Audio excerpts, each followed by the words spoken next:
کہ قربانی کیا ہے، قربانی واجب ہے، قربانی فرض ہے، کیا ہے قربانی؟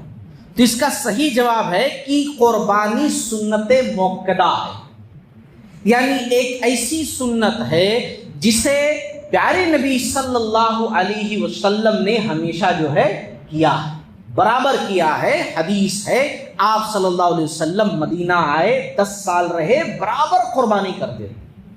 مکہ کے اندر حالات ہی ویسے نہیں، لیکن مدینہ کے اندر آنے کے بعد برابر آپ صلی اللہ علیہ وسلم جو ہے قربانی کرتے رہے۔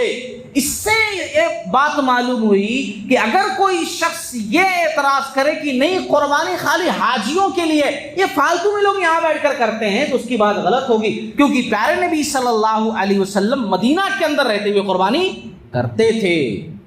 تو صرف حاجیوں کے لیے نہیں ہے بلکہ تمام لوگوں کے لیے قربانی ہے، اور قربانی سنت موقدہ ہے۔ اور یہ دلیل ہم کو ملتی ہے ایک حدیث سے، ترمذی کی حدیث ہے، عبداللہ بن عمر رضی اللہ تعالیٰ عنہ، جو عمر بن خطاب رضی اللہ تعالیٰ عنہ کے بیٹے ہیں، ان سے سوال کیا گیا کہ کیا قربانی واجب ہے؟ تو انہوں نے جواب دیا کہ رسول اللہ صلی اللہ علیہ وسلم نے قربانی کی تھی اور مسلمانوں نے قربانی کی تھی۔ اب ہم جیسا ہی کوئی تھا تو بندہ پوچھنے والا، ہم لوگوں جیسا، جیسے ہم لوگ بولتے ہیں نا کہ یس اور نو میں جواب دو، ہاں نہیں کر سکتے، نہیں کر سکتے، واجب ہے کہ نہیں ہے، ایک دم کلیئر ایسے جواب دو۔ تو پھر سوال کیا کہ کیا قربانی واجب ہے؟ تو انہوں نے پھر جواب دیا کہ رسول اللہ صلی اللہ علیہ وسلم اور مسلمانوں نے قربانی کی تھی، یہ جواب دیا انہوں نے۔ تو بندہ پھر سوال کیا، تب وہ غصہ ہوئے اور کہا کہ تمہیں عقل ہے؟ میں بار بار کہہ رہا ہوں کہ محمد صلی اللہ علیہ وسلم نے، مسلمانوں نے قربانی کی تھی، تو تمہیں قربانی کرنی چاہیے، وہ واجب ہے کہ نہیں ہے یہ بار بار کیوں پوچھ رہے؟ رسول اللہ صلی اللہ علیہ وسلم نے کی تھی نا، کرو۔ غصہ ہوئے۔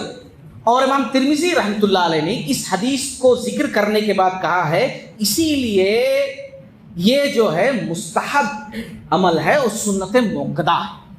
یہ کیا ہے؟ سنت موقدہ ہے قربانی کرنا۔ پھر اس کے بعد اس سوال کے جواب میں ایک چیز یہ بھی جان لیجئے کہ کچھ لوگ ہوتے ہیں جو قربانی نہ کرنے کے بہانے ڈھونڈتے ہیں، قربانی کرنے کے بہانے نہیں، قربانی نہ کرنے کے بہانے ڈھونڈتے ہیں۔ تو ایسے لوگوں کے لیے یہ علم رکھنا ضروری ہے کہ ابن ماجہ کی حدیث ہے، آپ صلی اللہ علیہ وسلم نے سختی سے کہا کہ جو استطاعت رکھنے کے باوجود، طاقت رکھنے کے باوجود قربانی نہ کرے وہ ہماری عیدگاہ میں نہ آئے، اس کو حق ہی نہیں ہے کہ آئے۔ کیوں؟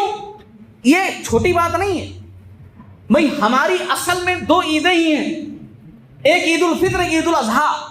اگر نبی کہیں کسی کو کہ تمہارا حق ہی نہیں ہے عید میں آنے کے لیے، تو کتنی بڑی بات ہے۔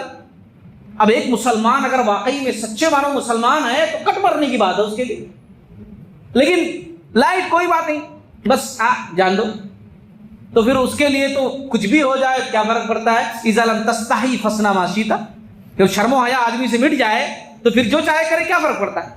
لیکن اگر واقعی میں ایمان ہے، حیا